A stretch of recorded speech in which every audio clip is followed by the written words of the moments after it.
जय जगन्नाथ सांग मैंने आज थी शुक्रवार आ खरा बेले किसी शुक्रवार आम आइंस हुए बुधवार आ शुक्रवार तो आज आइंस आमर चिकेन होता चिकेन सहित ना मत चिकेन कराटा खावा बहुत भल लगे आपको सुखिला सुखिला कषिकी खाया बेस भल लगे से चिकेन चिकेन कराटा मुझे धोईकी लुण हलदी सोरिष तेल अदा रसुण पेस्ट गोलैकी थोड़ी आए कढ़ई में आलू भी भाजिकी बाहर कर देती से कढ़ई में आउ कि तेल पकई मुझे सुखिला लंका तेजपत्र जीरा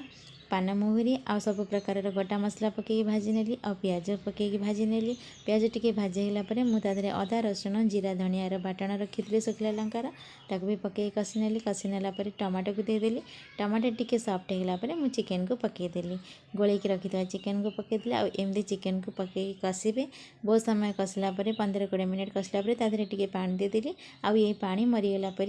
तरकारी आमर सुखा सुखा चिकेन रेडी होगला। एबे लास्ट में मु धनिया पत्र पकईदेली आ खाइबा को बढ़िया मजा आसवा। आपण भी करंतु।